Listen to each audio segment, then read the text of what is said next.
All right, today we're going to dive deep into the creative heart of Thailand. We're going to explore how one of its most culturally rich regions is, well, getting ready to become a global phenomenon. And it really all kicks off with one simple question. Think about that for a second. It's a really powerful idea. We're not talking about cars or electronics. We're talking about soft power. The ability to influence the world through your culture, your values, your ideas.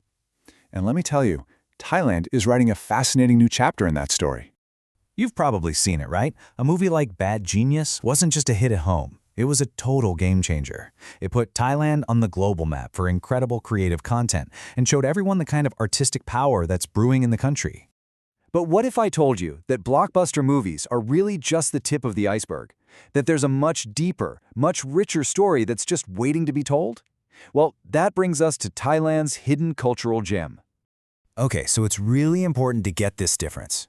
Hard power, that's the forceful stuff. Armies, sanctions, you get the idea. But soft power, that's all about attraction.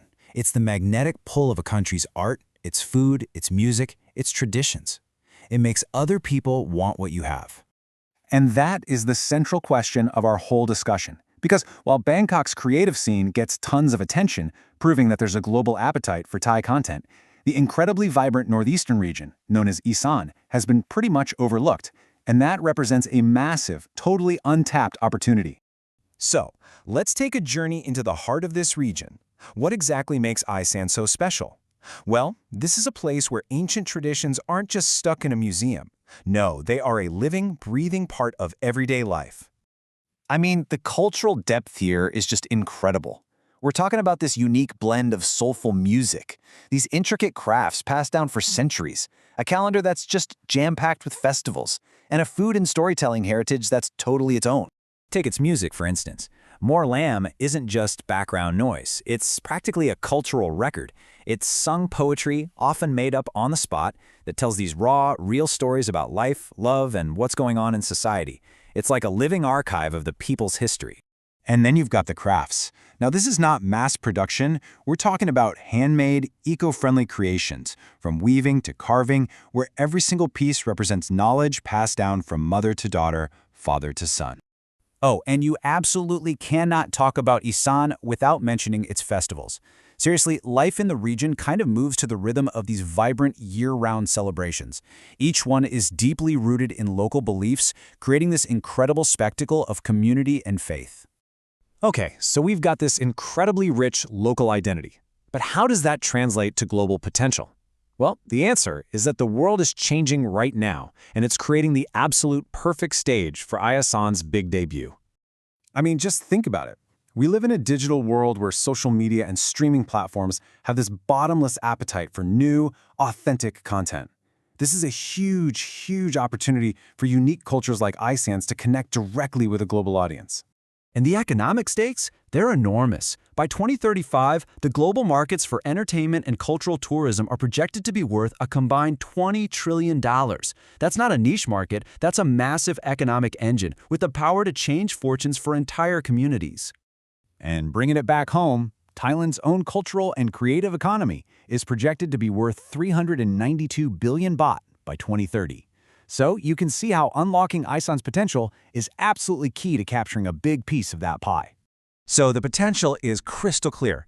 But how do you turn all that potential into reality? Well, that's where the game plan for 2035 comes in. Let's break down the strategy. It really all boils down to 4 key pillars. First, go all in on a digital transformation. Second, you have to champion the local creators themselves. Third, build a truly sustainable model for tourism. And finally, number 4, get smart policies in place to protect and support all of it.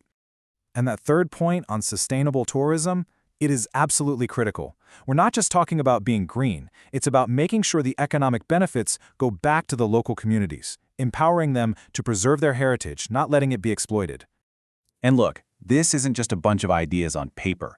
The plan calls for real, tangible actions, community-led workshops to share skills, business training for local entrepreneurs, and even using cool new tech like virtual reality to share immersive cultural experiences with the whole world. So, with a clear strategy in place, what's the ultimate vision? What's the end game? Well, it's for Isan to make its grand debut on the world stage by 2035. and in the process transform not just the region, but Thailand's entire global identity. And you know, this quote from the research just perfectly captures the whole spirit of the plan.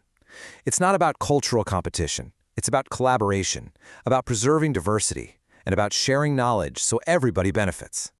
So when it's all said and done, success looks like this. Isan is no longer a hidden gem. It's a recognized powerhouse, driving Thailand's reputation as one of the most important and dynamic cultural hubs in all of Asia. And that really brings us to the final and maybe the most crucial question. As Isan steps into the spotlight, how does a culture go global without losing its soul? Balancing that authenticity with commercial appeal, that's going to be the great challenge, and honestly the great adventure for Isan's future. It's definitely something we'll all be watching.